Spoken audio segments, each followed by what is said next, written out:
Good morning बच्चों, रोज़ाना की तरह फिर एक नई वीडियो के साथ। और आज की जो वीडियो है वो है बेटा दूरदृष्टि दोष के लिए। निकटदृष्टि दोष की वीडियो मैंने चैनल पर बना रखी है। इसके बाद जो नई वीडियो आएगी वो आएगी जरादृष्टि दोष और मोतियाबिंद के ऊपर। तो आज हम शुरुआत करेंगे दूरदृष्टि दोष किसे कहते हैं, कारण, निवारण और चित्रों के माध्यम से आपको समझाने का पूरा प्रयास करेंगे। ठीक है, यानी कि बोर्ड एग्जाम में कोई प्रश्न रह नहीं जाए। क्लियर? तो आज का टॉपिक है वो है बेटा दूरदृष्टि दोष। क्लियर? तो इस दोष को और किस नाम से पुकारते हैं, तो बेटा इसको दूरदर्शिता भी कहा जाता है, यानी कि इस दोष को दूरदर्शिता दोष भी कहा जाता है। ऐसा प्रश्न बोर्ड में आ सकता है कि दूरदृष्टि दोष को और किस नाम से पुकारते हैं, तो आपका आंसर होना चाहिए दूरदर्शिता भी कहते हैं इस दोष को। तो देखो, एक प्रश्न आपका छोटा सा यहाँ से बन जाता है बेटा। नेक्स्ट है, अगर ये दोष अगर किसी व्यक्ति की आंख में हो जाता है तो उसके आंख में प्रभाव क्या होता है वो अपने को देखना बेटा। जब किसी व्यक्ति को दूरदृष्टि दोष होता है तो वस्तु का प्रतिबिंब बेटा रेटिना के पीठ बिंदु पर ना बन के रेटिना के पीछे बनता है। यानी कि ऐसा कोई व्यक्ति है जिसको दूरदृष्टि दोष है तो उसकी आंख में जो वस्तु का प्रतिबिंब बनेगा वो रेटिना के पीछे बनेगा। ये इसकी आंख में सबसे बड़ा इफेक्ट होता है, प्रभाव होता है, जो मैंने अभी आपको बताया। वस्तु का प्रतिबिंब रेटिना के पीछे बनता है, ना कि पीठ बिंदु पर। ठीक है, क्योंकि पीठ बिंदु पहले होता है वो पीछे बन जाता है। तो ये प्रभाव पड़ता है आंख में। अब आता है बेटा, अगर मान लीजिए आपसे दूरदृष्टि दोष की परिभाषा पूछे तो आपको लिखना क्या होगा, तो इसका जो सीडीसी जो डेफिनेशन है वो ये है, वह दोष जिसमें दूर की वस्तु स्पष्ट दिखाई देती है। यानी कि ऐसे दोष में दूर की वस्तु तो दिखाई देती है साफ, लेकिन पास की वस्तु यानी कि निकट की वस्तु स्पष्ट दिखाई नहीं देती है। ये इस दोष की परिभाषा है, ये इस दोष की परिभाषा है। तो बेटा काफ़ी सारे प्रश्न इसमें से बन जाते हैं। क्लियर? अब ये तो बेटा राइटिंग वर्क है, लेकिन अपन अगर चित्र के माध्यम से समझें तो कैसे समझेंगे, तो आइए हम आपको चित्र के माध्यम से समझाते हैं। देखो बेटा, ये एक आँख का चित्र है। ये आँख स्वस्थ आँख है, यानी कि सामान्य आँख है जिसमें किसी प्रकार का कोई दोष नहीं है। मैं आपको इस आँख को पूरे आप कर दूँ क्लियर। ये बेटा कॉर्निया है, ये बेटा अभिनेत्र लेंस है आँख का, और ये बेटा नेत्र गोलक है, और ये रेटिना का पीक बिंदु है जहाँ पर वस्तु का प्रतिबिंब बनता है बेटा। क्लियर हो चुका? अब हर व्यक्ति के 2 बिंदु होते हैं, एक निकट बिंदु, एक दूर बिंदु। जो निकट बिंदु है उसकी बेटा दूरी 25 सेंटीमीटर होती है। क्लियर हो चुका? यानी हर व्यक्ति के 2 बिंदु होते हैं, एक निकट बिंदु, एक दूर बिंदु।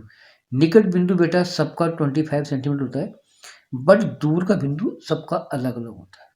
ठीक है? अब एक स्वस्थ व्यक्ति की ये आँख है। अब इसमें देखते हैं बेटा, अगर दूर से कोई वस्तु का प्रतिबिंब बनेगा तो जो प्रकाश किरणें बेटा बिल्कुल सीधी आएँगी और रेटिना के पीठ बिंदु पे आके मिल जाएगी। अगर वही व्यक्ति निकट की वस्तु को देखता है तो उससे भी बेटा प्रतिबिंब रेटिना के पीठ बिंदु बनेगा, अर्थात दोनों बिंदु सामान्य है, कोई दिक्कत नहीं है। उस व्यक्ति को दूर से और पास से स्पष्ट दिखाई देगा। क्लियर? एक बार और देख लो, ये बेटा निकट बिंदु है, ये दूर बिंदु है। जो निकट बिंदु होता है उसकी दूरी बेटा 25 सेंटीमीटर होती है। कितनी होती है? निकट बिंदु की जो दूरी 25 सेंटीमीटर होती है बेटा सभी की। लेकिन दूर बिंदु सबका अलग होता है। अगर कोई व्यक्ति की आँख में इस किसी प्रकार का कोई दोष नहीं है तो उस व्यक्ति में अगर दूर से वस्तु का प्रतिबिंब बनेगा तो रेटिना के पीठ बिंदु बनेगा, और पास से बनेगा यानी कि 25 सेंटीमीटर बनेगा तो भी बेटा पीठ बिंदु बनेगा। अगर इस आँख में दूरदृष्टि दोष होता है तो उसका प्रभाव क्या होगा वो देखो। ये एक दूरदृष्टि दोष युक्त नेत्र है। तो इसमें क्या होगा, दूर की वस्तु से तो जो प्रतिबिंब बनेगा वो तो बेटा रेटिना के पीठ बिंदु बनेगा, इस पीठ बिंदु पे। बट पास से जो वस्तु का प्रतिबिंब अगर वो व्यक्ति देखेगा 25 सेंटीमीटर दूर से, तो वो तो बेटा उसको दिखाई देगा नहीं। और इस वस्तु का प्रतिबिंब जो कि वो 25 सेंटीमीटर दूर रखी हुई है, तो उस वस्तु का प्रतिबिंब बेटा रेटिना के पीछे बनेगा। यहाँ देखो, यहाँ बनेगा। अर्थात ऐसे व्यक्ति का निकट बिंदु थोड़ा दूर आ जाता है।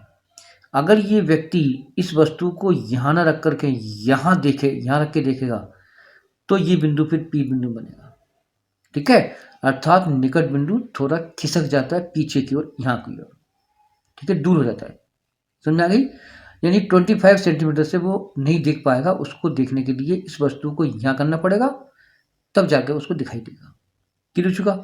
अब ऐसे व्यक्ति को हम क्या इस्तेमाल करें जिससे कि उसकी आँख में दोष दूर हो जाए? तो वैसे ऐसे व्यक्ति को बेटा हमें उत्तल लेंस का उपयोग करते हैं।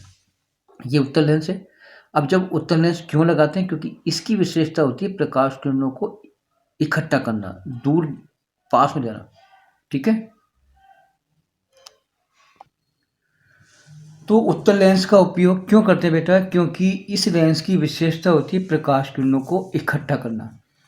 तो जब ये व्यक्ति इस उत्तल लेंस को लगाएगा चश्मे के द्वारा, तो जो प्रकाश किरणें जो पीछे बन रही थी, अब बेटा वो पीठ बिंदु बनेंगी। ठीक है?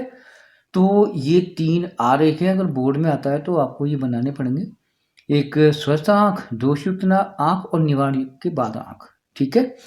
अब हम चलते हैं बेटा आगे। इसमें क्यों होता है वो भी देखना है ना अपने को। इसका रीज़न क्या है, कारण क्या है? तो इसके कारण क्या हैं वो अपन देखते हैं आगे। 1 मिनट मैं इसको थोड़ा-सा सही कर लेता हूँ। यस। अब इसकी रीज़न है यानी कारण क्या है वो देखो बेटा। कारण देखो। नेत्र गोलक का छोटा होना। नेत्र गोलक जानते हो? जैसे मान के अभी मैंने आपको ये समझाया होगा, ये बेटा आँख का नेत्र गोलक है। ये नेत्र गोलक है आँख का, ये नेत्र गोलक है आँख का। ठीक है? तो बेटा इसकी जो आकृति है थोड़ी छोटी हो जाती है, यानी कि सिकुड़ जाता है। या फिर ये तो नेत्र गोलक हो गया, जो मैंने अभी आपको बताया नेत्र गोलक हो गया। ठीक है बेटा? ये अभिनेत्र लेंस हो गया। तो एक तो कारण होता है कि नेत्र गोलक का छोटा होना, या फिर अभिनेत्र लेंस की फोकस दूरी को अधिक होना। ये जो अभिनेत्र लेंस है इसकी फोकस दूरी ज़्यादा हो जाती है, अर्थात ये फिर दूर तक यहाँ तक फोकस करेगा प्रतिबिंब को। तो इन 2 कारणों के कारण बेटा इस व्यक्ति को दूरदृष्टि दोष होता है। ठीक है? उपचार मैंने आपको पहले बता दिया कि ऐसे व्यक्ति को बेटा एक संशोधित उत्तल लेंस का उपयोग करके अपने इस दोष को दूर किया कर सकते हैं। तो ये आपका दूरदृष्टि दोष था। नेक्स्ट वीडियो में अपन मोतियाबिंद और जरा दृष्टि दोष के बारे में अपन विस्तार से विचार करेंगे, समझेंगे। अगर वीडियो अच्छी लगे तो लाइक करो, शेयर करो। धन्यवाद।